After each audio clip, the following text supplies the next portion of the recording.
from Human Cycle, chapter 15, the supra-rational good. அதை பார்க்க உள்ளோம். லாஸ்ட் சாப்டர் வந்து சூப்ரா-ரேஷனல் பியூட்டி. பகவான் இந்த ஹியூமன் சைக்கிளில் டிஃப்ரெண்ட் சைக்கிள்ஸ் சொல்கிறார். ஃபர்ஸ்ட் வந்து சிம்பாலிக் ஏஜ் அப்படிங்கிறார். எல்லாமே வந்து சிம்பாலிக் அண்ட் ரிலீஜியஸ். அடுத்தது வந்து கன்வென்ஷனல், டைப்பல் ஆர் கன்வென்ஷனல். எல்லாமே ரொம்ப பேஸ்ட் ஆன் கன்வென்ஷன்ஸ், எல்லாம் மரபுகளை ஒட்டிய ஒரு காலம், ஒரு யுகம். அதுக்கு அடுத்தது பார்த்தோம் அப்படின்னா ஏஜ் ஆஃப் ரீசன். அதுக்கப்புறம் அதனுடைய அந்த கன்வென்ஷன்ஸுக்கு எதிராக செயல்படும் மனிதனுடைய அறிவு, ஏஜ் ஆஃப் ரீசன். அப்புறம் அடுத்தது வந்து சப்ஜெக்டிவ் ஏஜ் அப்படிங்கிறார். எதனால சப்ஜெக்டிவ் ஏஜ் வரணும் அப்படின்னா, மனிதன் என்னதான் வந்து அவனுடைய அறிவு, ரீசன் வந்து செயல்பட்டாலும் அது ஒரு எல்லைக்குள்ள தான் செயல்படும். அறிவுக்கு அப்பாற்பட்ட விஷயங்கள் நிறைய இருக்கின்றன. ஆன்மீகம் முழுவதுமே பார்த்தோம் அப்படின்னா அறிவுக்கு அப்பாற்பட்ட விஷயங்கள் தான். அதே போல பியூட்டி, போன சாப்டர்ல பார்த்தோம், பியூட்டின்னு பார்த்தோம். அந்த பியூட்டி எப்படி கொடுத்திருக்காரு பகவான்? நம்ம சாதாரணமா நம்ம மனதில் கொண்டுள்ள அந்த அழகு என்கின்ற புற அழகு, அதை பத்தி சொல்லல. புற அழகு புலன்களினால் அறியப்படுவது.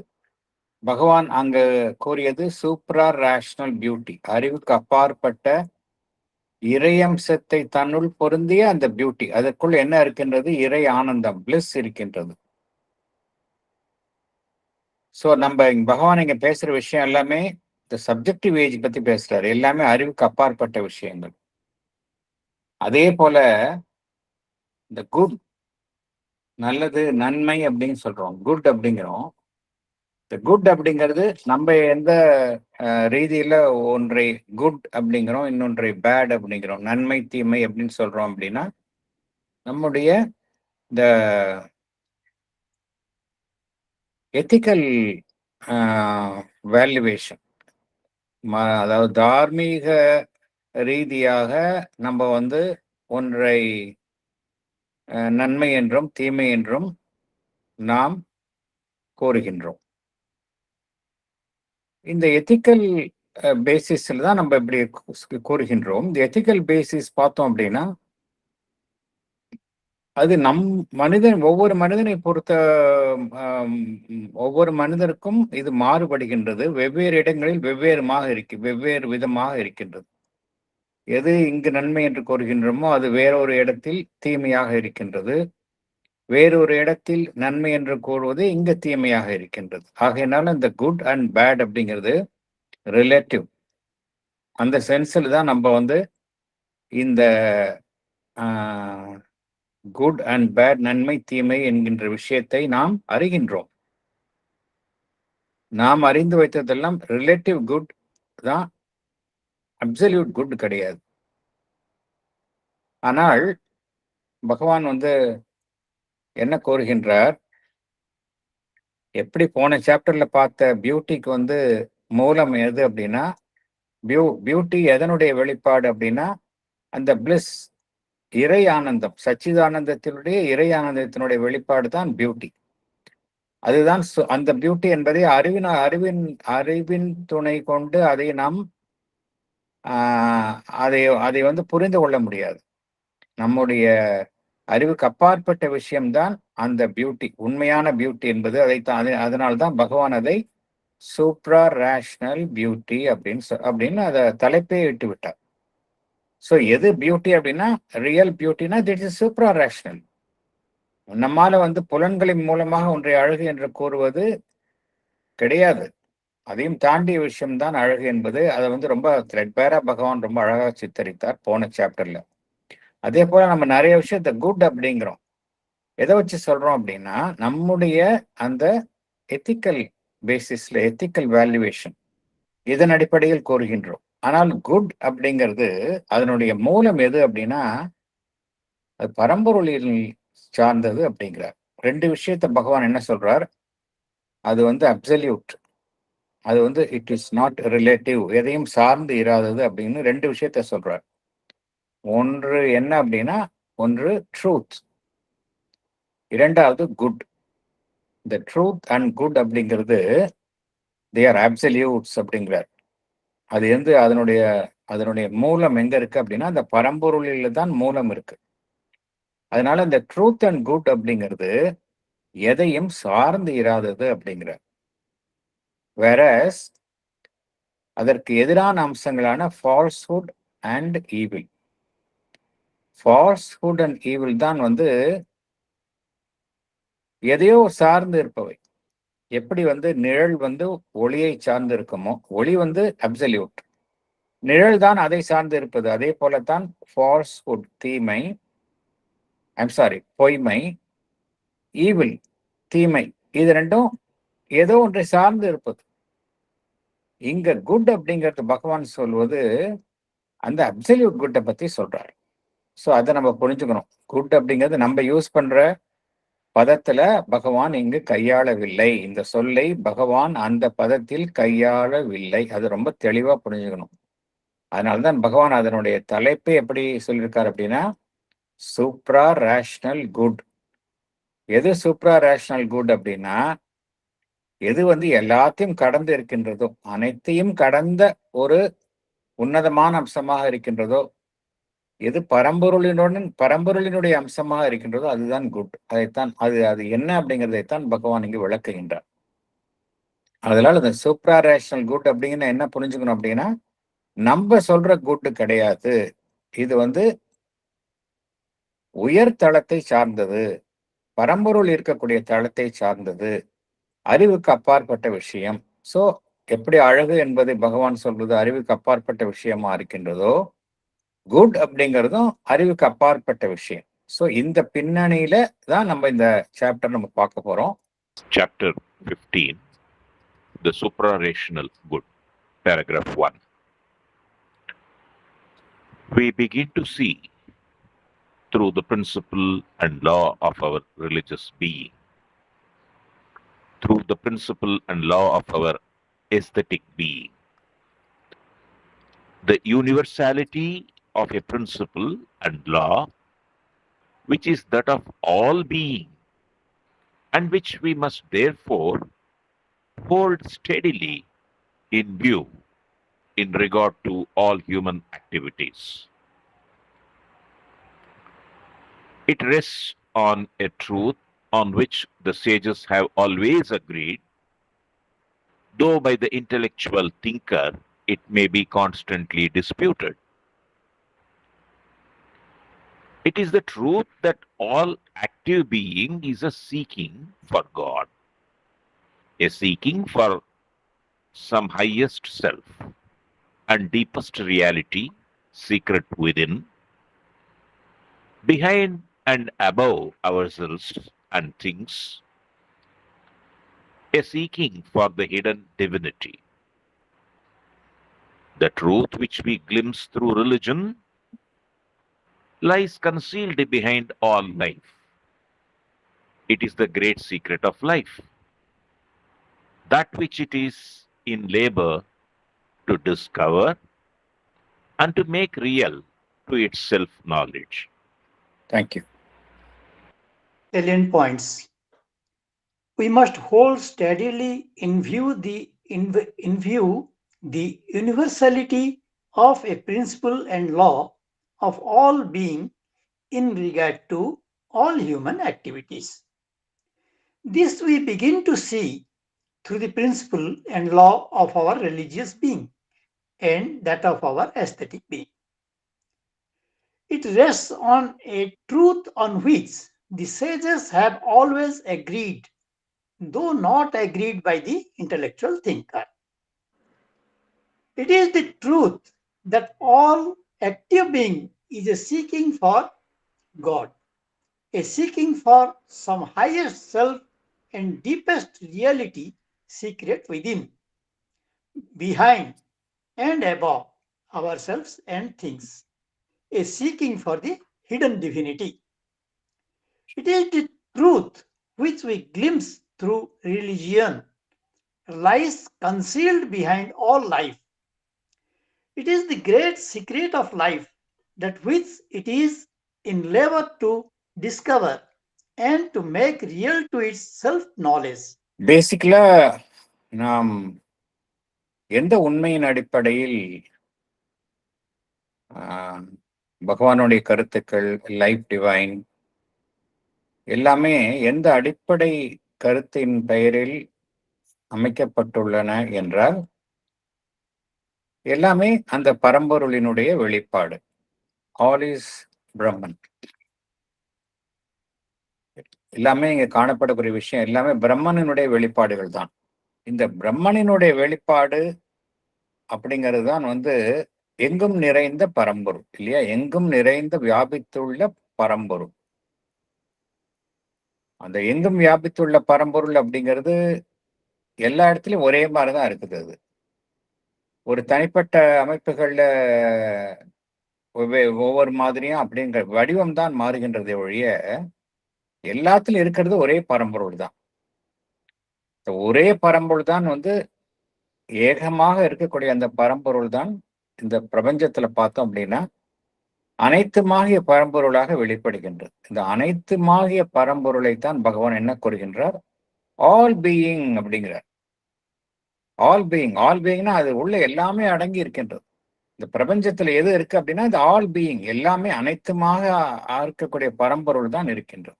அதனுடைய ஒரு விதி எப்படி இருக்கு அப்படின்னா, பரம்பொருள் எப்படி அனைத்துமானதாக இருக்கின்றதோ அதே போல அதனுடைய விதியும் எப்படி இருக்கு அப்படின்னா யூனிவர்சலா இருக்கு. அப்படித்தானே இருக்கணும். இப்ப பரம்பொருளினுடைய இது இடத்துக்கு இடம் மாறுபடாத வகையில் தானே இருக்க முடியும்.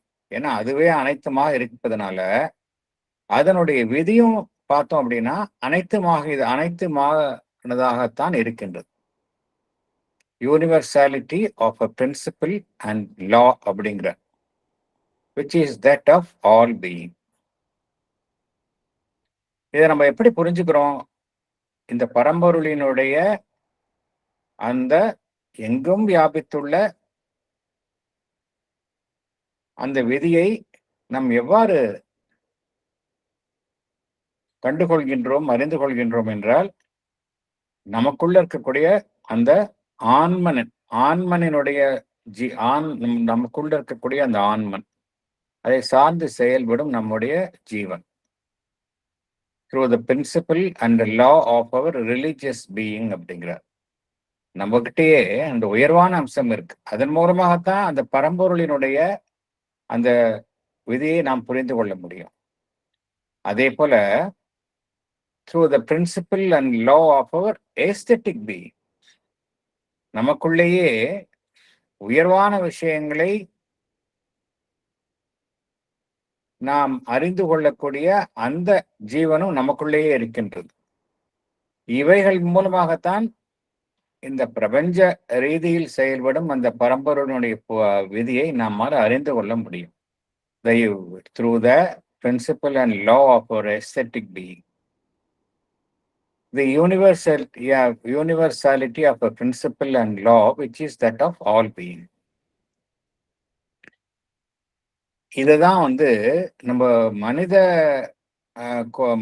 இந்த மனித குலத்தினுடைய அனைத்து நடவடிக்கைகளிலும் நம்ம எந்த விதியை நம்ம எப்பொழுதுமே அந்த கண்ணோட்டத்துல பார்க்கணும் அப்படின்னா, இந்த பிரபஞ்ச அளவிற்கு செயல்படும் அந்த பரம்பொருளினுடைய விதியினுடைய கண்ணோட்டத்துல தான் இந்த ஹியூமன் ஆக்டிவிட்டிஸ், மனித குலத்தினுடைய நடவடிக்கைகளை அந்த கண்ணோட்டத்துல தான் பார்க்கணும் அப்படிங்கிறார். We must therefore hold steadily in view in regard to all human activities. எதை அப்படின்னா principle and law, universality of the principle and law which is that of all being. இந்த பரம்பொருளினுடைய எங்கும் வியாபித்துள்ள அந்த பிரபஞ்சம் முழுவதும் வியாபித்துள்ள அந்த பரம்பொருளினுடைய அந்த விதி, அந்த கண்ணோட்டத்துல தான் நம்ம வந்து எல்லா விதமான ஹியூமன் ஆக்டிவிட்டிஸையும் நம்ம பார்க்கணும் அப்படிங்கிறார். அது வந்து ஏதோ ஒரு மாபெரும் உண்மை, அதன் அடிப்படையில் தான் அது செயல்படுகின்றது. இந்த விதி எப்படி செயல்படுது அப்படின்னா, இந்த principle, the universality of a principle and law which is that of all being. அந்த பரம்பொருளினுடைய அந்த விதி எப்படி செயல்படுது அப்படின்னா, அது ஏதோ ஒரு உண்மையின் அடிப்படையில் தான், அதுக்கு அடிப்படையில ஏதோ ஒரு மாபெரும் உண்மை இருக்கின்றது. அந்த உண்மையை வந்து ஞானிகள் அறிந்து அனைவரும் ஏற்றுக்கொண்டுள்ளனர்.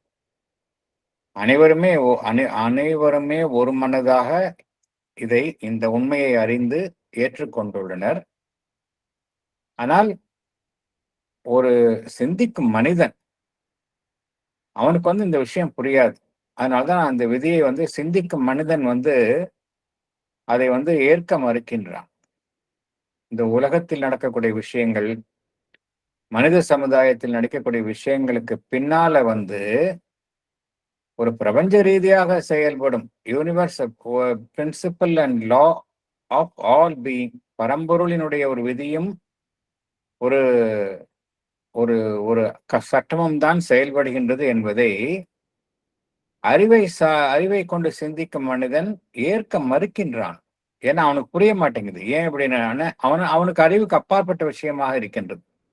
பார்க்கக்கூடிய விஷயம்லாம் இங்க எதிரான விஷயங்களை பார்க்கறான். உலகத்துல நேச்சுரலா அவனால அக்செப்ட் பண்ணிக்க முடியல. இதெல்லாம் வந்து பரம்பொருளுடைய விதியின்படி நடக்கின்றதா, உலகத்தில் நடக்கக்கூடியது எல்லாம் அப்படிங்கிறத he is not able to accept it. But இதை வந்து இந்த உண்மை யார் உணர்ந்துள்ளார்கள்? சேஜஸ், ஞானிகள். அவர்கள் வந்து ஏகமனதாக இந்த உண்மையை ஏற்றுக்கொண்டுள்ளார்கள். இந்த உண்மை, அதாவது அனைத்திற்கும் பின்னால் பரம்பொருளினுடைய செயல்பாடு இருக்கின்றது, பரம்பொருளினுடைய ஒரு வில் இருக்கின்றது அப்படிங்கிறது தான் உண்மை. எல்லா செயல்பாடுகளுக்கும் பின்னால வந்து அந்த பரம்பொருளினுடைய ஒரு சித்தம் இருக்கின்றது அப்படிங்கிறது தான் உண்மை. It is the truth that all active being is seeking for God, seeking for some highest self. அதாவது இங்க செயல்படும் அம்சங்கள் எல்லாம் இந்த புகையில வந்து ஆக்டிவ் பீயிங் எவையெல்லாம் செயல்களில் ஈடுபட்டுள்ளனவோ, எதை நாடுகின்றன அவை அனைத்தும் எப்படின்னா அந்த பரம்பொருளைத்தான் நாடுகின்றன. Is seeking for God. ஒவ்வொன்றும் வந்து பார்த்தோம் அப்படின்னா அதனுடைய உயர்வான பகுதியைத்தான் நாடுகின்றன. மனிதனே எடுத்துக்கொண்டால் மனிதன் வந்து என்ன செய்யறான்? இப்ப நான் இருக்கிறேன் அப்படின்னா, ஓகே, இன்னும் எப்படி என்கிட்ட இருக்கிற கூட உயர்வான அம்சத்துல அதை நோக்கி நான் எவ்வாறு செல்வது, அப்படித்தான் ஒவ்வொரு மனிதனும் நினைக்கின்றான். இது வந்து இந்த ஹியூமன் ஆஸ்பிரேஷன்லையும் பார்த்திருக்கோம். ஒவ்வொரு மனிதனும் இந்த உண்மையின் அடிப்படையில் தான் செயல்படுகின்றான். seeking for some highest self and deepest reality secret within. ஒவ்வொருத்தருக்கும் உள்ள வந்து ஏதோ ஒரு ஆழமான, நமக்குள்ள ஆழத்துல ஏதோ ஒரு இறை மெய்மை இருக்கின்றது. அது நமக்குள்ள ரகசியமாக இருக்கின்றது. அதை நாடித்தான் நாம் ஒவ்வொருவருமே செயல்படுகின்றோம். ஒவ்வொருவரும் நம்ம அறிந்து இருப்பதில்லை. அதுதான் பரிணாம வளர்ச்சியினுடைய பின்னணியில, அந்த பரிணாம வளர்ச்சியினுடைய பின்னணியே என்ன அப்படின்னா இந்த seeking for some highest self தான். And the deepest reality secret within. நமக்குள்ள இருக்கக்கூடிய அந்த மெய்ப்பொருள் இருக்கின்றது, நம்மளுடைய ஆழமான மறைவான பகுதியில் இருக்கின்றது. அதை நாடுவது, இதை நோக்கித்தான் ஒவ்வொரு மனிதனும் செயல்படுகின்றான். அது எங்க இருக்கு? அந்த டீப்பஸ்ட் ரியாலிட்டி, அந்த மெய்ப்பொருள் எங்க இருக்கு அப்படின்னா மறைமுகமாக நமக்குள்ளேதான் இருக்கு. நம்முடைய அனைத்து செயல்களுக்கும் பின்னாடி அதுதான் இருக்கின்றது, பிஹைண்ட். அப்புறம் நமக்கு மேலே அதுதான் இந்த வழி நடத்துகின்றது, above ourselves and things. அனைத்தினுள்ளும் மறைந்துள்ள அந்த பரம்பொருளை நாடுவது, seeking for hidden divinity. இதை நோக்கித்தான் அனைத்து செயல்பாடுகளும் இதை நோக்கித்தான் செயல்பட்டு கொண்டிருக்கின்றன அப்படிங்கிறார். இந்த பிரின்சிபலை நோக்கித்தான் அனைத்துமே செயல்படுகின்றன அப்படிங்கிறார். seeking for the hidden divinity. இந்த உண்மையெல்லாம் நம்ம எப்படி கண்டறிகிறோம்? இந்த உண்மையை சில சமயம் நம்ம மதங்களின் மூலமாக ஒரு கிளிம்ஸ் கிடைக்குது. The truth which we glimpse through religion lies concealed behind all life. நம் வாழ்வினுடைய மேற்புறத்தில் இல்லாம அதனுடைய ஆழத்துல மறைந்திருக்கக்கூடிய விஷயங்களை நாம் இந்த ஆன்மீகத்தினுடைய உதவி கொண்டு அதனுடைய ஒரு குறுகிய காட்சியை காண்கின்றோம். அது ஃபுல்லா கிடைக்கிறது இல்லை, ஒரு கிளிம்ஸ் தான் கிடைக்குது. The truth which we glimpse through religion lies concealed behind all life. அது எப்படிப்பட்டது அப்படின்னா, it is a great secret of life அப்படிங்கிறார். It is a great secret of life அப்படின்னு என்ன அர்த்தம் அப்படின்னா, நம்ம இந்த உலகத்துல பார்க்கக்கூடிய அமைப்புகள் எல்லாம் தோற்றங்கள் அவை எந்த வகையில் காட்சி அளிக்கின்றதோ அந்த தோற்றங்கள் உண்மை அல்ல. தோற்றங்களுக்கு பின்னால ஒரு மெய்ப்பொருள் இருக்கின்றது, அதுதான் உண்மை. அதுதான் கிரேட் சீக்ரெட் ஆஃப் லைஃப். பகவான் சொல்லக்கூடிய இந்த கிரேட் சீக்ரெட் ஆஃப் லைஃப் என்ன அப்படின்னா, நாம் காணக்கூடிய அனைத்து தோற்றங்களும் உண்மை அல்ல, அதற்கு உள்ளே இருக்கக்கூடிய விஷயம்தான் உண்மை, பொய்யின் கிடையாது. வெளிப்புற தோற்றத்தையும் தாண்டி இருக்கக்கூடிய ஒரு மெய்ப்பொருள் அனைத்தினுள்ளும் இருக்கின்றது. அதுதான் the great secret of life. இந்த கிரேட் சீக்ரெட் ஆஃப் லைஃப் நம்ம அதைத்தான் நம்ம தேடிட்டு இருக்கோம். வாழ்வுல நம்ம அதைத்தான் தேடிட்டு இருக்கோம். எப்படி தேடுறோம்? ரொம்ப சுலபமாக இந்த ரகசியத்தை கண்டறிய முடியுமா அப்படின்னா கிடையாது. that which it is in labor to discover. அதை நம்ம கடினமாக நம்ம முயற்சி செய்துதான் நம்ம நமக்குள்ள இருக்கக்கூடிய விஷயத்தை நம்ம கண்டறிய முடியும்.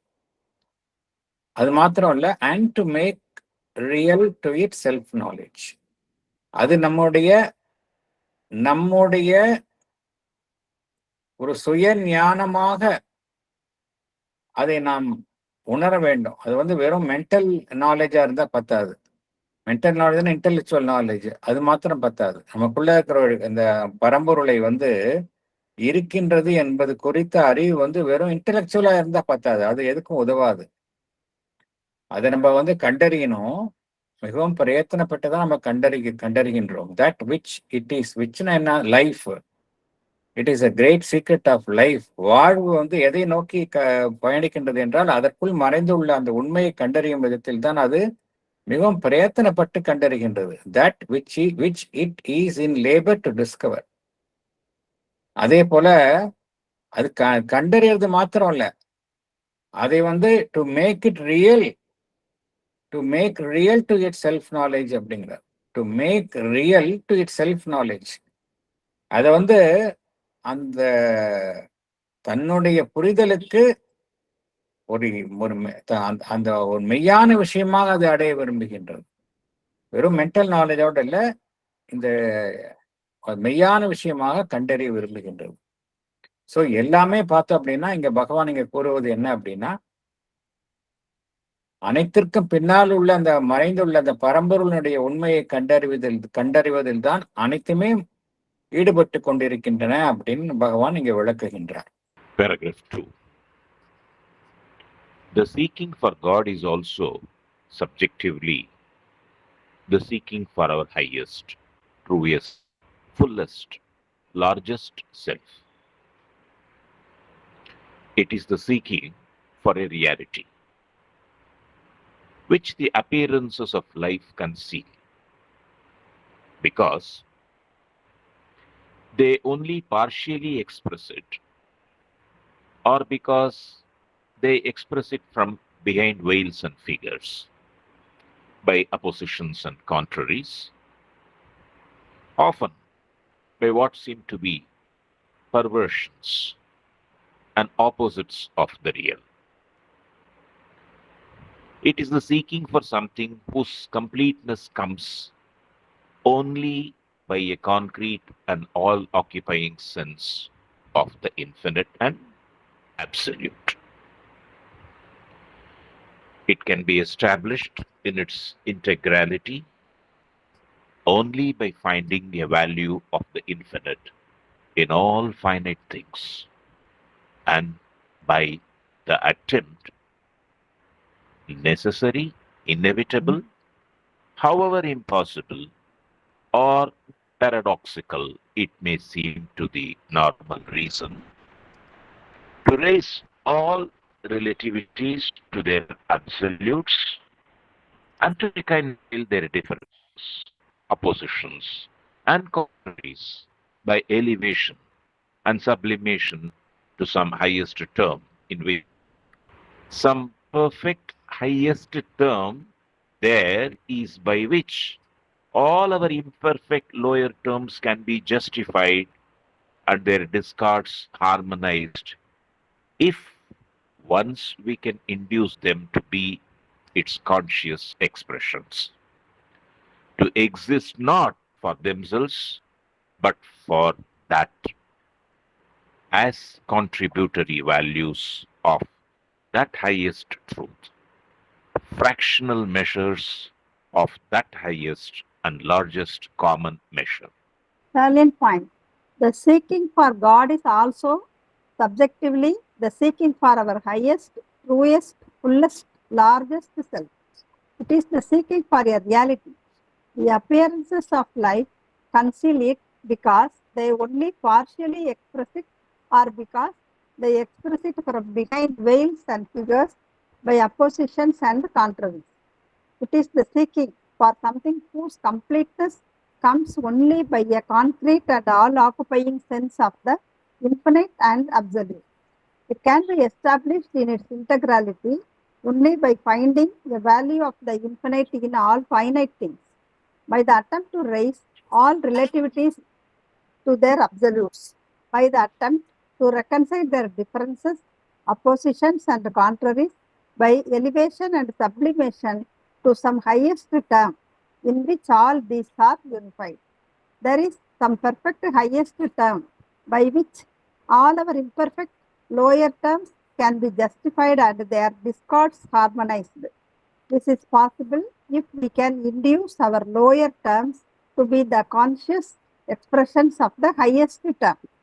We must induce our lower terms to exist not for themselves but for that as contributory values of that highest truth, fractional measures of that highest and largest common measure.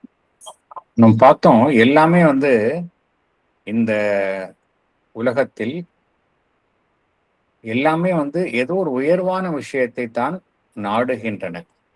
இந்த உயர்வான விஷயத்தை நாடுதல் அப்படிங்கிறது தான் அந்த பரிணாம வளர்ச்சியினுடைய அடிநாதமாக இருக்கின்றது. உயர்வான விஷயத்தை நாடுதல் அப்படிங்கிற ஒரு இயக்கம் இல்லை அப்படின்னா பரிணாம வளர்ச்சி ஒரு மேல் நோக்கிய இயக்கமாக இருக்காது, ஸ்டாக்னட்டா இருக்கும். மனிதனும் பார்த்தோம் அப்படின்னா மனிதன் ஒரே நிலையில தான் இருப்பான், அவனுக்கு அடுத்த ஸ்டேஜுக்கு போக முடியாது. ஆனா பரிணாமத்துல பார்த்தோம், பரிணாமத்துல படிப்படியா முன்னேற்றங்கள் ஏற்படுவதைத்தான் நாம் பார்க்கின்றோம். பரிணாமத்துல we always move forward, we don't move backward. இது பரிணாமத்தினுடைய அடிப்படை விதி. இந்த விதிக்கு பின்னாடி இருக்கக்கூடிய உண்மை என்ன அப்படின்னா சீக்கிங் ஃபார் காட், பரம்பொருளை நாடுதல் அப்படிங்கிறது தான் எல்லாத்துக்கும் பின்னாடி இருக்கக்கூடிய எந்த உண்மை அப்படின்னா எல்லாமே பரம்பொருளை நாடுகின்றது அப்படிங்கிறார். மதர் சொல்றாங்க, நான் இங்க இருக்கக்கூடிய மரங்கள், செடி கொடிகள், ஈவன் அனிமல்ஸ் கூட இங்க தே ஆர் என்கேஜ்ட் இன் யோகா அப்படின்னு மதர் சொல்றாங்க. யாரோ சொன்னாங்க, மதர்கிட்ட சொல்றாங்க, மதர் ஆசிரமத்தில் இருக்காங்க சில பேர் இந்த யோகம் செய்வதற்கு சற்றும் லாயக்கு இல்லாதவர்கள், அவர்களுடைய நடவடிக்கைகள்லாம் சரியில்லை அப்படின்லாம் கம்ப்ளைண்ட் பண்றாங்க. மதர் சொல்றாங்க, இங்க யாருமே யோகம் செய்யாம இல்லை, ஈவன் செடி கொடிகள் மரங்கள் பார்க்கக்கூடிய விலங்குகள் கூட இங்கே யோகம் செய்கின்றன. அதனால யோகம் செய்யலைன்னு யாரும் சொல்ல முடியாது. யோகம் செய்யலைன்னு என்ன அர்த்தம் அப்படின்னா, சீக்கிங் ஃபார் காட் அது வந்து இயற்கையாகவே இருக்கு அப்படிங்கிறார். உண்மையிலேயே சீக்கிங் ஃபார் காட் என்ன அப்படின்னா என்ன அர்த்தம்? ஒருவர் பரம்பொருளை நாடுகின்றார் அப்படின்னா அது வந்து எப்படி எப்படி இது வெளிப்படுத்தப்படுகின்றது அப்படின்னா, ஒவ்வொருவரும் பார்த்தோம் அப்படின்னா அவர்கிட்ட இருக்கக்கூடிய ஒரு மிக உயர்வான விஷயம், மிக உண்மையான விஷயம், மிகவும் பூரணமான விஷயம், மிகவும் விசாலமான விஷயம், இதைத்தான் நாடுகின்றார். இதை நாடுவதன் மூலம் அவர் எதை நாடுகின்றார் என்றால் அந்த பரம்பொருளை நாடுகின்றார் அப்படிங்கிறார். இது வந்து பரம்பொருள் இருக்குதா இல்லையா அப்படிங்கிற கொஸ்டின் பண்றவங்க இதை நான் பரம்பொருள் இருக்கின்றது என்பதை நம்புகிறவர்கள் அனைவருக்கும் பொருந்தும். எல்லோருமே பார்த்தோம் பை டிஃபால்ட் பார்த்தோம் அப்படின்னா we are seeking for God அப்படிங்கிறார் பகவான். நமக்கிட்ட இருக்கக்கூடிய highest, truest, fullest, largest self தான் நம்மளுடைய செயல்களின் மூலமாக நாடிக்கொண்டிருக்கின்றோம். அது மனிதர்கள் வேறுபடும். இந்த நாடுதல் என்பது ஒரு பிறவியில இல்லை, அது தொடர்ச்சியாக பிறவிதோறும் வந்து கொண்டு இருப்பது. அதனால இந்த சீக்கிங் ஃபார் காட் வந்து it is a continuous process அப்படிங்கிற. உண்மையிலேயே என்ன செய்கின்றோம்? இந்த சீக்கிங், இந்த விழைதல் மூலமாக எதை விழைகின்றோம் என்றால் அனைத்திற்கும் உள்ளே இருக்கக்கூடிய அந்த மெய்ப்பொருள் ரியாலிட்டி. நம்ம வெளியில பார்க்கறது எல்லாமே தோற்றங்கள் தான் இல்லையா? அந்த தோற்றங்களுக்கு உள்ள இருக்கக்கூடிய அந்த சாராம்சமாக இருக்கக்கூடிய அந்த ரியாலிட்டி, அதைத்தான் நாடுகின்றோம். It is a seeking for a reality. சரி, அந்த ரியாலிட்டி, அந்த மெய்ப்பொருளை நம்மால வந்து வாழ்வில் புரிந்து கொள்ள முடிகின்றதா? எளிதாக நம்மால கண்டுகொள்ள முடிகின்றதா என்றால் இல்லை. ஏன்னா அந்த அப்பியரன்சஸ் ஆஃப் லைஃப், வாழ்வில் நாம் பார்க்கக்கூடிய அந்த தோற்றங்கள் எல்லாம் பார்த்தோம் அப்படின்னா அதற்கு உள்ள இருக்கக்கூடிய உண்மைகளை மறைக்கின்றன அப்படிங்கிறார். அவ்வாறு வெளிப்படுத்தினாலும் முழுவதுமாக வெளிப்படுத்துவது இல்லை,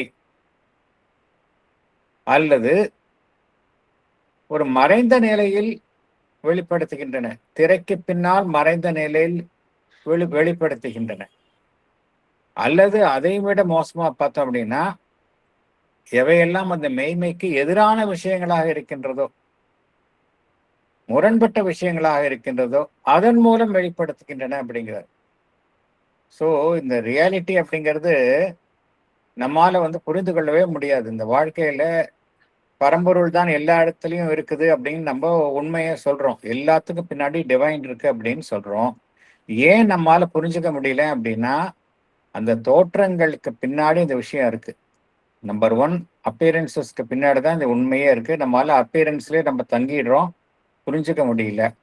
இல்லை அவ்வாறு அந்த விஷயம் அது தன்னை வெளிப்படுத்தி கொண்டாலும் அது பகுதியாகத்தான் வெளிப்படுத்திக் கொள்கின்றது, முழுவதுமாக வெளிப்படுத்திக் கொள்வது இல்லை. அதுவும் வெளிப்படையாக தன்னை வெளிப்படுத்திக் கொள்வதில்லை, அதுவும் மறைந்து ஒரு திரைக்கு பின்னர் இருந்து கொண்டு தன்னை வெளிப்படுத்திக் கொள்கின்றது.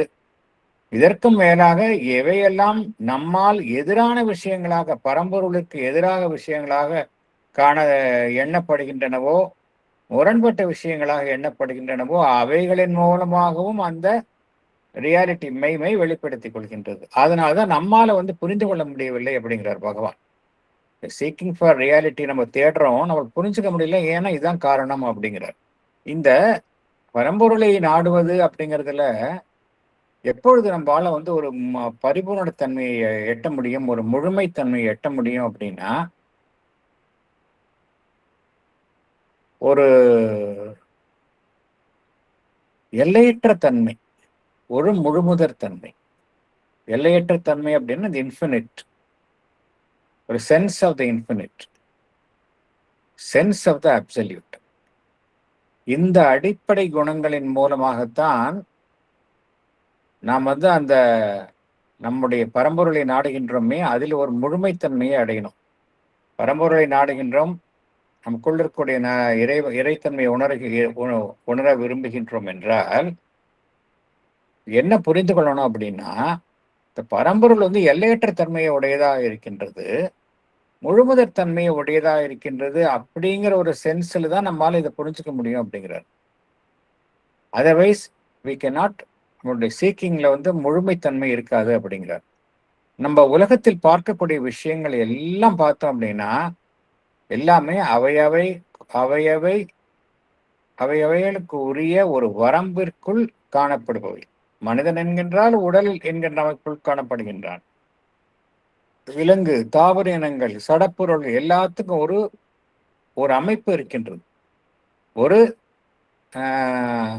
வரையறுக்கப்பட்ட அமைப்பு இருக்கின்றது இல்லையா? வரையறுக்கப்பட்ட அமைப்பைத்தான் நம்ம என்ன சொல்றோம்? ஃபைனைட் அப்படிங்கிறோம். ஃபைனைட் திங்ஸ் அப்படிங்கிறோம். நம்ம வந்து ஃபைனைட் திங்ஸ் வரையறுக்கப்பட்டுள்ள அந்த அமைப்புகளை பார்த்து அதற்கு உள்ளேயே நின்று விடுகின்றோம். வரையறுக்கப்பட்டுள்ள அந்த அமைப்புகளுக்கு பின்னால் ஒரு எல்லை கடந்த தன்மை இருக்கின்றது என்பதை நாம் உணர்வது இல்லை. எப்பொழுது நம்ம வந்து அந்த எல்லைக்குட்பட்ட அம்சங்களின் ஊடே எல்லையற்ற தன்மை இருக்கின்றது என்பதை அறிந்து கொள்கின்றோமோ அப்பதான் வந்து நம்மளுடைய தேடுதல் நாடுதல் என்பது ஒரு பூரணத்துவத்தை எண்ணும் அப்படிங்கிறார். பகவான் என்ன கோருகின்றார்? எப்ப நம்ம அது மாதிரி வந்து அந்த இன்ஃபினிட் இந்த சென்ஸ் ஆஃப் இன்ஃபினிட் அந்த தன்மையை வந்து நம்ம வந்து it is seeking for something whose completeness comes only by a concrete and all occupying sense of the infinite and absolute அப்படிங்கிறார். இன்ஃபினிட் அண்ட் அப்சல்யூட் அந்த அடிப்படை அம்சங்களின் மூலமாகத்தான் வந்து நம்ம வந்து ஒரு முழுமைத்தன்மையை எட்ட முடியும் அப்படிங்கிறார். அப்புறம் it can be established in its integrality only by finding a value of the infinite in the finite things. நம்ம பார்க்கறதெல்லாம் வந்து எல்லாமே அமைப்பு, சின்ன சின்ன குறுகிய அமைப்புகளை தான் பார்க்கிறோம். ஒரு எல்லைக்குட்பட்ட மனிதனை பார்க்கின்றோம், நம்ம அத்துடனே நின்று விடுகின்றோம்.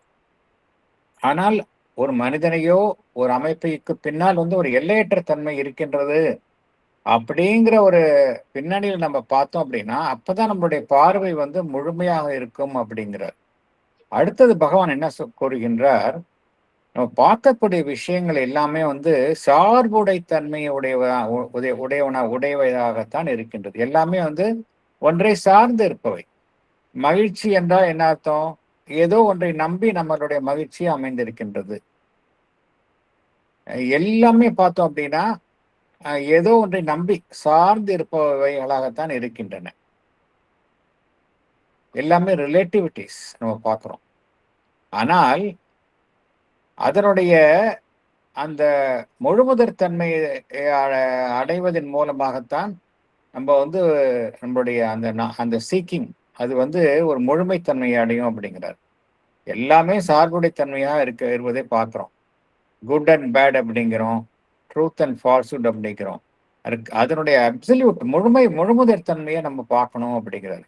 இப்போ ரிலேட்டிவா விஷயத்தை நம்ம பார்த்து அதோடைய நம்ம வந்து நின்று விடக்கூடாது அப்படிங்கிறோம். ஒரு மனிதனை பார்த்தா என்ன செய்யறோம்? நம்ம பிராண்ட் பண்றோம். இவன் நல்லவன் அப்படிங்கிறோம், இவன் தீயவன் அப்படிங்கிறோம். அவ்வளவுதான், அதோட நின்று போயிடுது. ஆனா அந்த மனிதன் கிட்ட இருக்கிற நன்மை தீமையும் கடந்த ஒரு உண்மை இருக்கின்றது, ஒரு அப்சல்யூட்னஸ் இருக்கின்றது அப்படிங்கிறத நம்ம பார்க்க மாட்டேங்கிறோம். ஒவ்வொரு மனிதனுக்குள்ளேயும் அந்த இறையம்சம் இருக்கின்றது. அந்த இறையம்சம் நன்மை தீமை என்கின்ற விஷயங்களை கடந்ததாக இருக்கின்றது, ஒரு முழுமுதற் தன்மை கொண்டதாக இருக்கின்றது அப்படிங்கிறத நம்ம பார்க்க மாட்டோம். நம்ம பார்க்கறதெல்லாம் ரிலேட்டிவிட்டிஸ் தான். பகவான் இங்க என்ன கூறுகின்றார்? நம்ம எல்லா ரிலேட்டிவிட்டிஸையும் சார்புடை தன்மை உழைவை அனைத்தையுமே நம்ம வந்து அதனுடைய முழுமுதற் தன்மைக்கு உயர்த்த வேண்டும் அப்படிங்கிறார். It is by the attempt to raise all relatives to their absolutes அப்படிங்கிறார். அப்புறம் நம்ம உலகத்துல பார்க்கக்கூடிய விஷயங்கள்லாம் எப்படி இருக்கு? எல்லாமே பார்த்தோம் அப்படின்னா மாறுபட்ட விஷயங்கள், மாறுபட்ட தோற்றங்களுடைய மனிதர்களைத்தான் பார்க்கிறோம். 2 மனிதர்கள் இருந்தால் 2 மனிதர்களும் வேறுபட்டு தான் காணப்படுகின்றார்கள். சடப்பொருட்கள் எல்லாம் வேறுபட்டு காணப்படுகின்றன. அப்புறம் வந்து எல்லாமே ஒன்றுடன் சில சமயம் ஒன்றுடன் ஒன்று எதிரும் புதிருமாக இருக்கின்றன. இதற்கு மத்தியில நம்ம எப்படி அந்த உயர்வான மெய்ப்பொருளை நாடுவது அப்படின்னா நம்ம வந்து வெறும் பார்க்கக்கூடிய இந்த வேறுபாடுகள், எதிர்ப்புகள், முரண்பாடுகள்லே தங்கிடுறோம். உலகத்துல பார்க்கக்கூடிய விஷயங்கள்ல எதிர்ப்புகள், முரண்பாடுகள், வேறுபாடுகளே நம்ம தங்கிடுறோம். அதிலே தங்கிடுறோம். அதுக்கு தாண்டி போறதே கிடையாது. ஆனால் எப்படி பார்க்கணும் அப்படின்னா, நம்ம எல்லாத்தையும் ஒத்திசைவு செய்து பார்க்க கத்துக்கொள்ளணும் அப்படிங்கிறார். By the attempt to reconcile the differences, oppositions and contraries. எப்படி செய்ய முடியும்? இது பார்க்கிற விஷயம்லாம் நம்ம மாறுபட்ட தன்மையுடையதாகவும் எதிரும் புதிருமான அம்சங்களைத்தான் நாம் பார்க்கின்றோம். எப்படி இதை நம்ம வந்து ஒத்திசைவுடன் அந்த வேறுபாடுகளை நம்ம வந்து பொருத்துவது அப்படின்னா, இது எல்லாத்தையும் நம்ம வந்து உயர்வான நிலைக்கு உயர்த்த வேண்டும் அப்படிங்கிறார். ஒரு உயர்வான, ஏன்னா எல்லாமே வந்து ஆதியில பார்த்தோம் அப்படின்னா எல்லாமே வந்து டிவைன் தான் அதோடைய பேசிஸ். இந்த டிவைனுடைய எக்ஸ்பிரஷனா வரும்பொழுதுதான் இது வந்து மாறுபட்ட தன்மையை காணப்படுகின்றன. எல்லாத்துக்கு பின்னாடி ஒரு உயர்வான அம்சம் இருக்கு. அந்த உயர்வான அம்சத்திற்கு நம்ம பார்க்கக்கூடிய விஷயங்களை உயர்த்தணும் அப்படிங்கிறார். எல்லாத்துக்கும் பின்னாடி ஒரு உயர்வான அம்சம் இருக்கு, அதுக்கு நீங்க உயர்த்துங்க அப்படிங்கிறார். By elevation and sublimation to some highest term அப்படிங்கிறார். எல்லாத்துக்கும் நம்ம ட்ரேஸ் பண்ணி பார்த்தோம் அப்படின்னா நம்ம அதுக்கு பின்னாடி ஒரு உயர்வான அம்சங்களை பார்க்க முடியும். எல்லா எதிர்மறையான விஷயங்களுக்கும் நம்ம அதுக்கு மேல ஒரு உயர்வான அம்சத்தை நம்ம வந்து பார்த்து அதற்கு உயர்த்த முடியும் அப்படிங்கிறார். அந்த இடத்துல எல்லாமே வந்து ஒன்றிணைந்து விடும். எதிரும் புதிருமாக இல்லாம ஒன்றிணைந்து விடும். அடுத்தது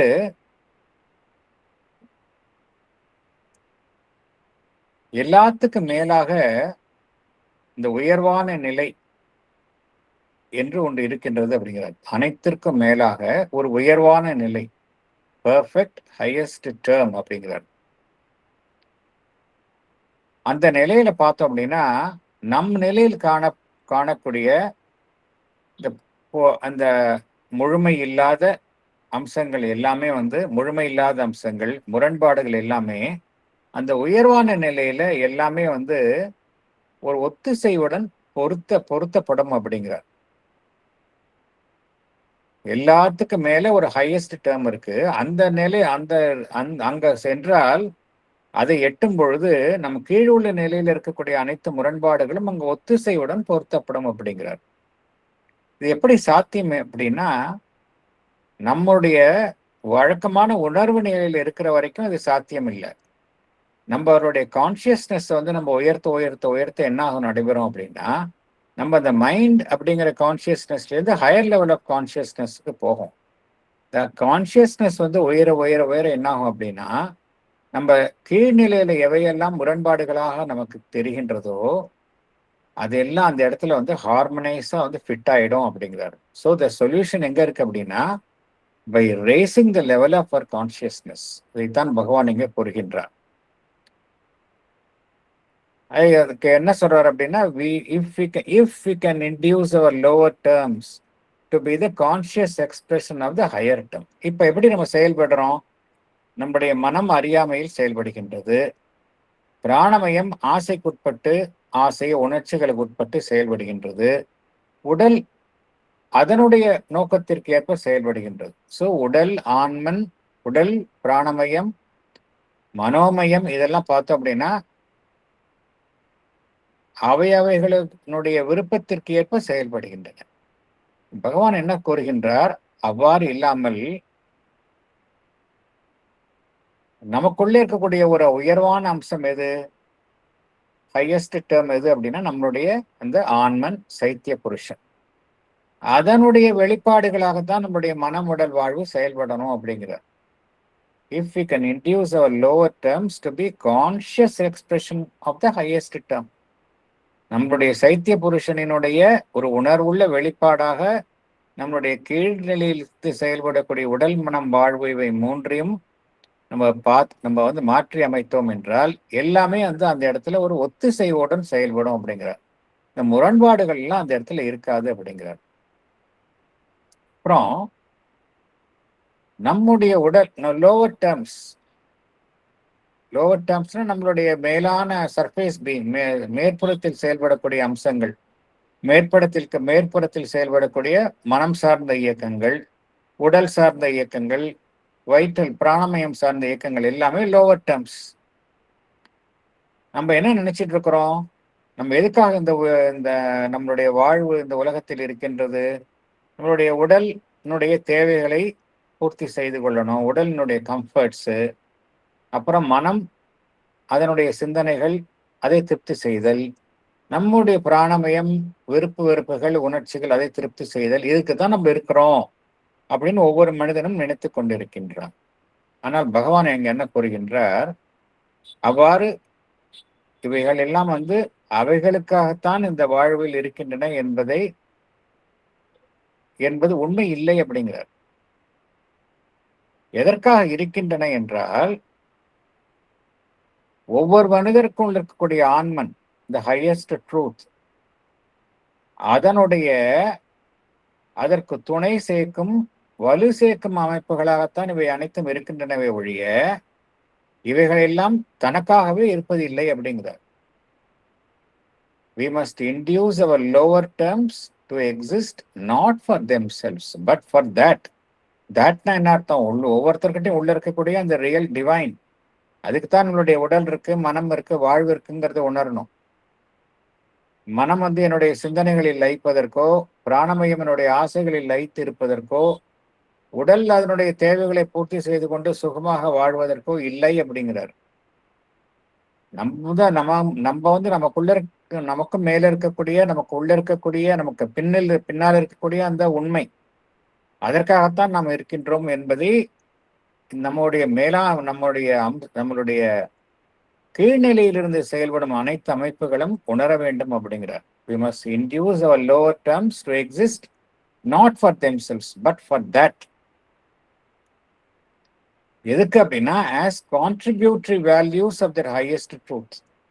எது ஒரு மனிதன் கூட்ட இருக்கக்கூடிய இந்த இறை அம்சம் இருக்கின்றதே, அதற்கு மதிப்பு சேர்க்கும் வண்ணம் தான் என்னுடைய புற கருவிகள் செயல்படணும் அப்படிங்கிறார். அதற்கு அதனுடைய மதிப்பு சேர்க்கும் வண்ணம் தான் இது இருக்கணும், செயல்படணும் அப்படிங்கிறார்.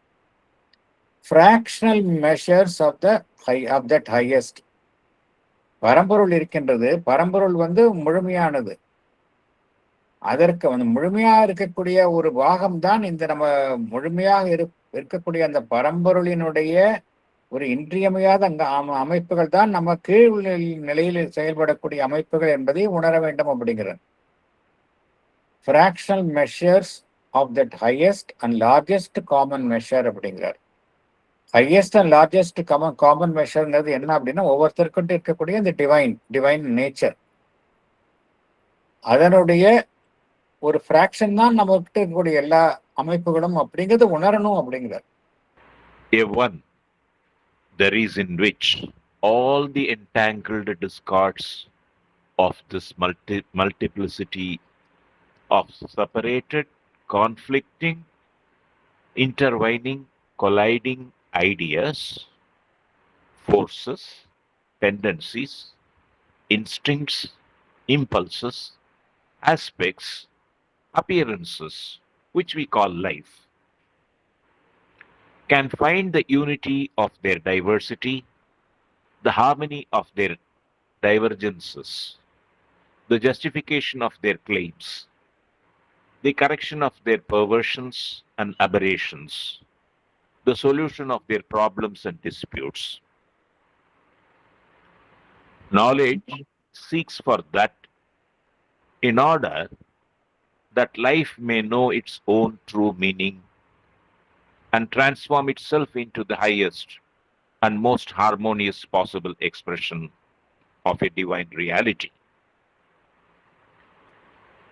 All seeks for that. Each power feels out for it in its own way. The infrarational gropes for it blindly along the line of its instincts, needs, impulses. The rational lays for its trap of logic and order, follows out and gathers together its diversities, analyzes them in order to synthesize. The suprarational gets behind and above things and into their inmost parts, there to touch and lay hands on the reality itself in its core and essence, and enlighten all its infinite detail from that secret center. Salient points. There is a one in which all the entangled discords of this multiplicity of separated, conflicting, intertwining, colliding ideas, forces, tendencies, instincts, impulses, aspects, appearances, which we call life, can find the unity of their diversity. In one, they can find the harmony of their divergences, the justification of their claims, the correction of their perversions and aberrations, the solution of their problems and disputes. Knowledge seeks for that in order that life may know its own true meaning and transform itself into the highest and most harmonious possible expression of a divine reality. All seeks for that, each power feels out for it in its own way. The infrarational gropes for it blindly along the line of its instincts, needs, impulses. The rational lays for it its trap of logic and order, follows out and gathers together its diversities, analyzes them in order to synthesize. The suprarational gets behind and above things and into their inmost parts, there too touch and lay hands on the reality itself in its core and essence and enlighten all its infinite detail from that secret center. இங்க பகவான் வந்து one அப்படிங்கிறாரு. அந்த one அப்படிங்கிறதுல எல்லாமே வந்து அந்த இடத்துல வந்து எல்லா எதிர்மறையான விஷயங்களும் அந்த இடத்துல வந்து ஒத்திசைவுடன் காணப்படுகின்றன. எல்லா முரண்பாடுகளும் அங்க வந்து எந்த முரண்பாடுகளும் அங்க காணப்படுவது இல்லை அப்படிங்கிறார். ஒன் அப்படிங்கிறது ரெண்டு விதமான பொருள் புரிந்து கொள்ளலாம். ஒன் அப்படிங்கிறது சச்சிதானந்தம் அப்படின்னு எடுத்துக்கலாம், இந்த பிரம்மன் அப்படின்னு எடுத்துக்கலாம். பகவான் வந்து இங்க எந்த அர்த்தத்துல ஒன் அப்படின்னு கூறுகின்றார் என்றால், நேச்சுரலி இந்த சச்சிதானந்தம் அந்த பிரம்மன்ல வந்து எல்லாமே ரிசால்வ் ஆயிடுது. ஆனால் இந்த சூப்பர் மைண்டும் பார்த்தோம் அப்படின்னா, சூப்பர் மைண்ட் வந்து அதனுடைய அது சச்சிதானந்தத்துடன் இணைந்து இருப்பது. சூப்பர் மைண்ட் வந்து அதனுடைய தன்மை வந்து சச்சிதானந்தத்தினுடைய தன்மையிலிருந்து எந்த விதத்திலும் மாறுபட்டதே கிடையாது. சச்சிதானந்தம் தான் சூப்பர் மைண்டாக இருக்கின்றது. அது புரிஞ்சுக்கணும். சூப்பர் மைண்ட் என்பது சச்சிதானந்தத்தினுடைய ஒரு முகம்தான். அதனுடைய ஒரு வெளிப்படும் தன் வெளிப்பாட்டில் வந்து மேனிஃபெஸ்டேஷன்ல சூப்பர் மைண்ட் மூலமாகத்தான் அந்த சிருஷ்டி ஏற்படுகின்றது. ஸோ எல்லாமே எங்கிருந்து ஆரம்பிக்கின்றது அப்படின்னா அந்த சூப்பர் மைண்ட்ல இருந்து ஆரம்பிக்கும். ஸோ அந்த சூப்பர் மைண்ட் அப்படிங்கிறத நம்ம வந்து பகவான் வந்து நேரடியாக இங்க குறிப்பிடாவிடிலும் அந்த ஒரு அம்சம் குறித்து தான் இங்க பகவான், அந்த டிவைனுடைய அந்த அம்சம் குறித்து தான் இங்க பகவான் குறிப்பிடுகின்றார். அதுல என்ன பார்த்தோம் அப்படின்னா, எல்லாவித முரண்பாடுகள் இந்த உலகத்துல வந்து பார்த்தோம் அப்படின்னா எல்லாமே பன்மையாக காட்சி அளிக்கின்றன. உலகத்துல பார்க்கறதெல்லாம் இன்ஃபினிட் வெரைட்டியை பார்க்குறோம். இன்ஃபினிட் வெரைட்டி எப்படி இருக்கு? முரண்பாடுகளை தான் பார்க்குறோம். மனிதர்கள் இருந்தா 2 பேர் இருந்தா ரெண்டு கருத்துக்கள் இருக்கு, அப்படிதானே பார்க்குறோம். எவ்வளவு முரண்பாடுகளை பார்க்குறோம். எல்லாமே முரண்பாடுகள் தான் இங்க பார்க்கறது. ஊருக்கு ஊர் மாறுபடுது, நாட்டுக்கு நாடு மாறுபடுகின்றது, மனிதர்களுக்கு மனிதர் மாறுபடுகின்றார்கள், எல்லாமே மாறுபட்ட தன்மையா இருக்கின்றது.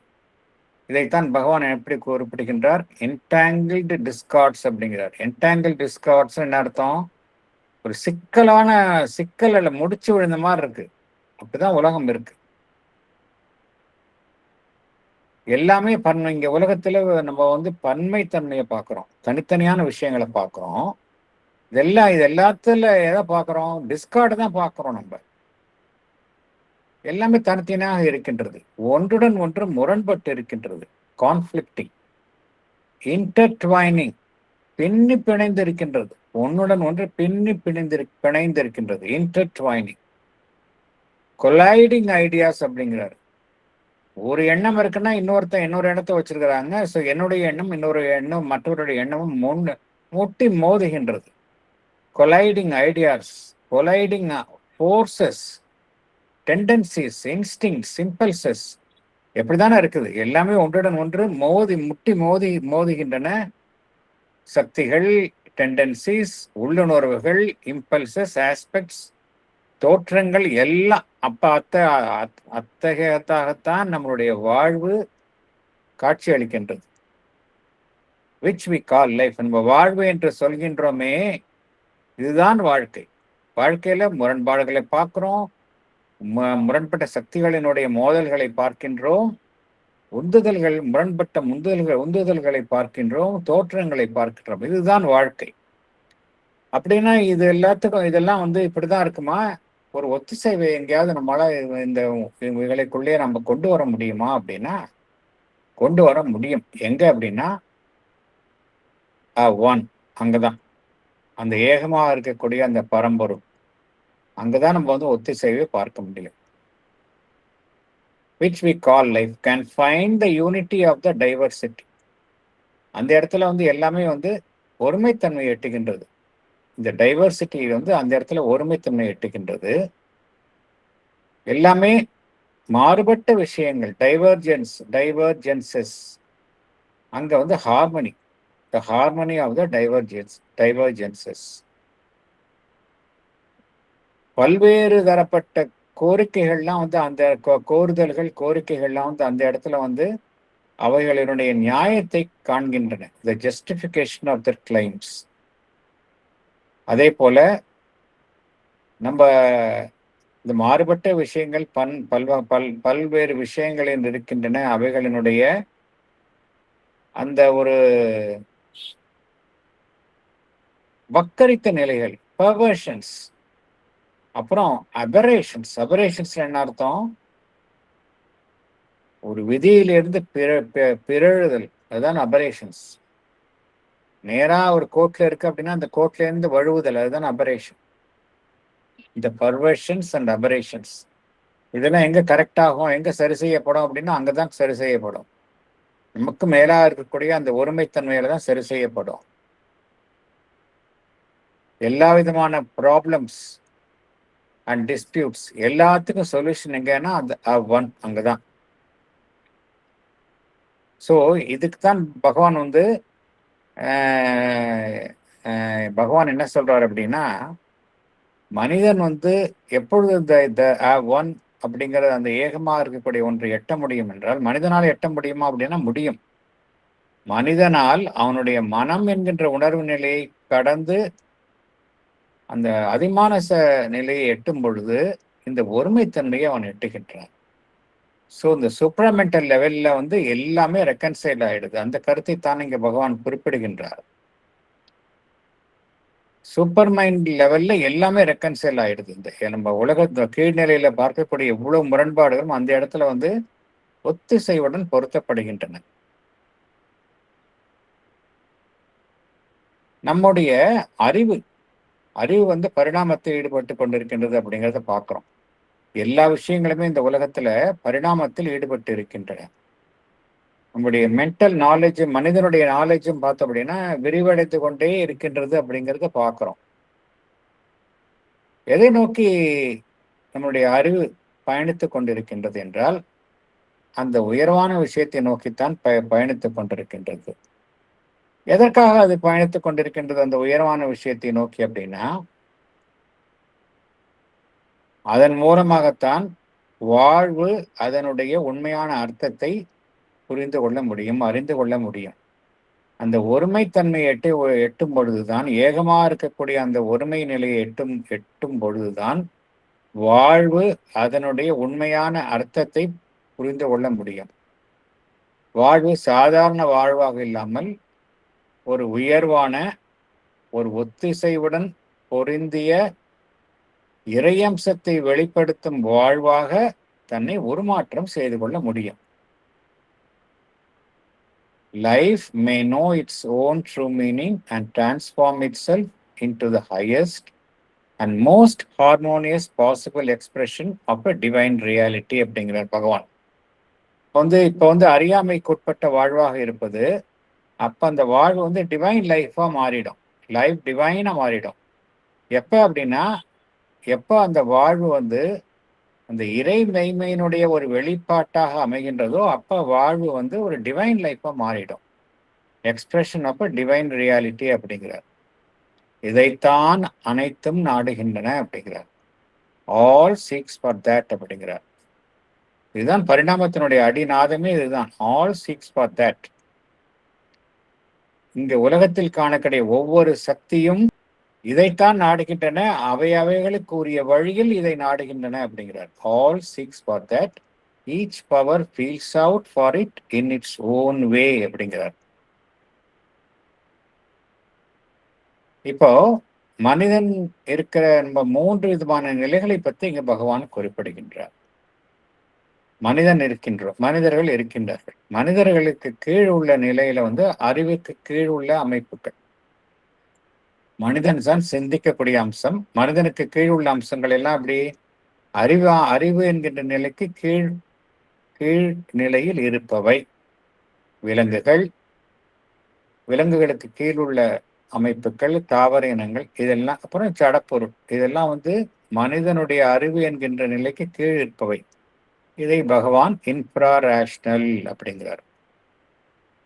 இந்த இன்ஃப்ரா ரேஷனல் மனிதனுக்குள்ள கீழ் உள்ள அமைப்புகளும் இந்த உயரமான விஷயத்தை தான் நாடுகின்றது அப்படிங்கிறார்.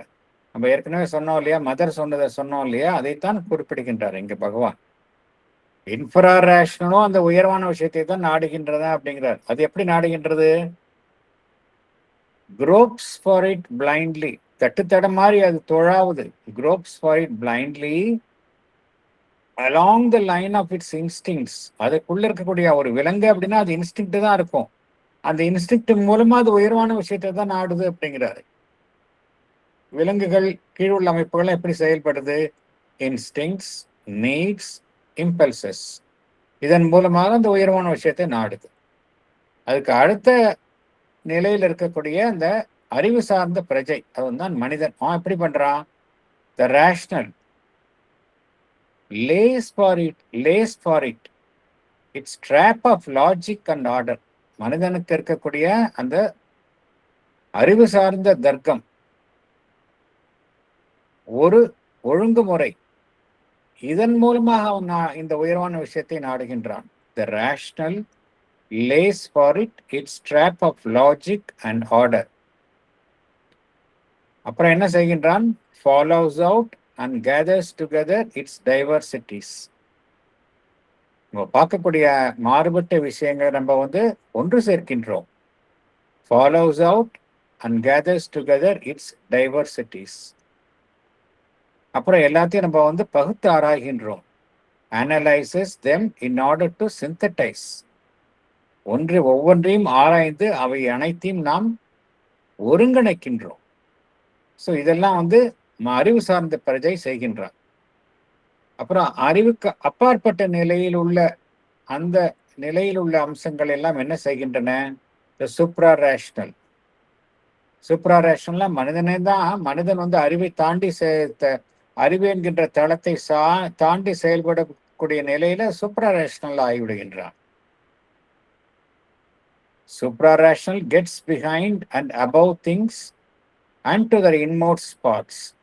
எல்லா விஷயங்களுக்கும் பின்னால் இருக்கக்கூடிய அந்த மறைந்திருக்கக்கூடிய உண்மையை நாடுகின்றது.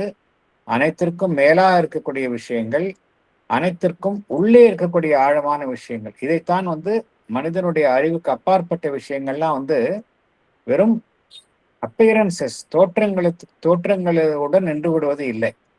அது என்ன செய்கின்றது? அனைத்திற்கும் பின்னால் உள்ள உண்மை, அனைத்திற்கும் மேலுள்ள உண்மை, அனைத்திற்கும் உள்ளே ஆழமா இருக்கக்கூடிய உண்மையை அது நாடுகின்றது. Supra rational gets behind and above things into the inmost parts. எதுக்கு அப்படின்னா, there to touch and lay hands on the reality itself. அந்த அனைத்திற்கும் சாரமாக உள்ள அந்த மெய்ப்பொருளை அது ஸ்பரிசிக்க விரும்புகின்றது. Lay hands on the reality itself in its core and essence. அனைத்திற்கும் சாராம்சமா அதுதான் இருக்கின்றது. அதை அது ஸ்பரிசிக்க விரும்புகின்றது. எதன் மூலமாக? சூப்ரா ரேஷனல், அறிவை தாண்டிய ஒன்றின் மூலமாகத்தான் நம்ம அந்த மெய்ப்பொருளை நம்ம ஸ்பரிசிக்க முடியும். Lay hands on the reality itself in its core and essence and enlighten all its infinite detail from that secret center. எல்லா விஷயமான, அதாவது அனைத்தையுமே அந்த மறைந்திருக்கும் அந்த பரம்பொருள் அதனுடைய மூலத்திலிருந்து தான் அனைத்தையுமே அது ஒளியூட்ட விரும்புகின்றது. And enlighten all its infinite detail from that secret centre. So இங்கே பகவான் என்ன கூறுகின்றார் அப்படின்னா, எல்லாமே இந்த உலகத்தில் இருக்கக்கூடிய எல்லா விஷயங்களுமே அந்த ஏகமான மெய்ப்பொருளை நோக்கித்தான் சென்று கொண்டிருக்கு. அதுதான் சாரம். ஒரே வரியில சொல்லணும்னா இதுதான். எல்லாமே அந்த ஏகமாக இருக்கக்கூடிய அந்த மெய்ப்பொருள் பரம்பொருளை நோக்கித்தான் அவைகளுக்கு உரிய முறையில் செயல்பட்டு கொண்டிருக்கின்றன, நோக்கி பயணித்துக் கொண்டிருக்கின்றன அப்படிங்கிறார். இத்தோட நம்ம இந்த செஷன் முடிந்து விடுகின்றது. வேறு ஏதாவது கருத்துக்கள் இருந்தால் பகிர்ந்து கொள்ளலாம். சார் சொல்லுங்க சார் ப்ளீஸ். பகவான் ரொம்ப அற்புதமா ஃபர்ஸ்ட் செகண்ட் பேரல ரியாலிட்டியை பத்தி, அதுவும் சுப்ராரேஷனல் ரியாலிட்டியை பத்தி சொல்றார். நீ ரெண்டாவது பேரல சொல்லும் போது what seems to be the perversions and opposites of the real அப்படின்னு சொல்றாரு. அதுல ஒரு ஃபேமஸ் ஸ்டேயிங் பகவான் சொல்றது என்னன்னா, Ravana is the black idol of Rama அப்படின்னு famous saying. Correct correct correct. அதனாலதான் அனைத்துக்கும் பின்னால் உள்ள உண்மை, மேலே உள்ள உண்மை, உள்ளே உள்ள உண்மை. ஆமா ஆமா கரெக்ட். ரொம்ப அற்புதமா இருந்தது இன்னைக்கு class sir. above behind and deep அப்படிங்கற, within அப்படிங்கற, above behind and deep, within அப்படிங்கற. Thank you sir, thank you very much. இதுல இந்த சாவித்திரியிலையும் இது குறித்த வரி நான் எனக்கு காலம்பர வேற ஒரு கான்டெக்ட்ல இந்த வரிகள் ஞாபகம் வந்தது. எது நம்ம உலகத்துல பாக்குறோம், உலகத்துல எல்லாமே நிறைய நம்ம எதிர்மறையான விஷயங்களை பார்க்குறோம். நம்ம பார்க்கறதால எதிர்மறையான விஷயங்களை தான் நம்ம பார்க்குறோம். போர்கள், போராட்டங்கள், வன்முறை, பொய்மை எல்லாத்தையும் பார்க்குறோம். இது பார்க்கும் பொழுது பகவானினுடைய எப்படி இங்க இந்த தெய்வீக வாழ்வு வரும் அப்படிலாம் நமக்கு சந்தேகம் வரக்கூடாது, வேற விஷயம். இருந்தாலும் இது பார்க்கும்பொழுது எப்படி ஒரு மலைப்பாக இருக்கும், எப்படி நம்ம இதையெல்லாம் தாண்டி எப்படி நம்ம அந்த நிலையை எட்ட போகின்றது உலகம். ஏன்னா இந்த உலகத்தினுடைய அந்த உன்னதமான நிலைக்குத்தான் பகவான் ஸ்ரீ அரவிந்தரும் அன்னையும் பாடுபட்டார்கள். ஆசிரமத்திற்கு மாத்திரமோ ஒரு குறிப்பிட்ட மனிதர் சாதாரணர்களுக்கு மாத்திரம் கிடையவே கிடையாது. ஒட்டுமொத்த மனித குலத்திற்காகத்தான் செய்யப்பட்ட யோகம் தான் அவருடைய பூரண யோகம். அதனுடைய இலக்கு இங்க மனித புவி வாழ்வை தெய்வீக வாழ்வாக மாற்றுவது. எப்படி சாத்தியம் அப்படின்னா, அதுக்கு சாவித்திரியில பகவான் அழகாக சொல்கின்றார். All life is in it's ascending scale அப்படிங்கிறது. அதாவது எல்லா வாழ்வும் எப்படி இருக்கு போனா ஒரு ஏறுமுகமாகத்தான் போகின்றது அப்படிங்கிறார். All life is in it's ascending scale அப்படிங்கிறாரு. அப்புறம் இன்னொரு வரியும் சொல்றாரு, அதுக்கு பின்னாடி வருது, அடமென்டைன் இஸ் எ இவால்விங் லா அப்படிங்கிறார். அது எப்படின்னா, நம்ம அந்த எவல்யூஷன் ஒரு ஸ்பைரல் மாதிரி இருக்கு அப்படிங்கிறார். மேலே போகும் கீழே வரும், மேலே போகும் கீழே வரும். இப்படி வந்தாலும் அது பிடிவாதமா மேலதான் போகும் அப்படிங்கிறார். அது கீழே வராது அப்படிங்கிறார். I know the creation will not fail அப்படிங்கிற வார்த்தையும் வரும். இந்த எனக்கு எக்ஸாக்டா வேர்ட்ஸ் எனக்கு I am not able to quote. I know the creation will not fail. இந்த வரிகள்லாம் ஒன்று அந்த ஒன்றுடன் ஒன்று தொடர்புடைய வரிகள். இது சாவித்திரி வரிகள் வந்து உண்மை, பகவானுடைய தரிசனம் உண்மை அது. அதனால எல்லாமே கான்ட்ரரியா பார்த்தாலும் நம்ம இறுதியில அங்கதான் போக போறோம். அதுதான் பகவான் கூறுகின்றார். சார், அந்த லாஸ்ட் பேரால சொன்னீங்க இல்லையா, அது மட்டும் ஒரு ஜிஸ்ட் மாதிரி சொல்ல முடியுமா? சொல்லுங்க சார். லாஸ்ட் பேரால சொன்னீங்க இல்லையா, இதுல இந்த இந்த இந்த இந்திரியா சொல்லுங்க. ஆமா, அந்த லாஸ்ட் பேரால உள்ளது மட்டும் கொஞ்சம் ஜிஸ்ட் மாதிரி சொல்ல முடியுமா? could not get it அப்படின்ட்டு. லாஸ்ட் பேரால லாஸ்ட் போர்ஷன் சார். இந்த லாஸ்ட் பேராகிராஃப்ல லாஸ்ட் போர்ஷனா, லாஸ்ட் பேராகிராஃப் ஃபுல்லாவே வா? இல்ல லாஸ்ட் பேராகிராஃப்ல லாஸ்ட் போர்ஷன் மாத்திரம்.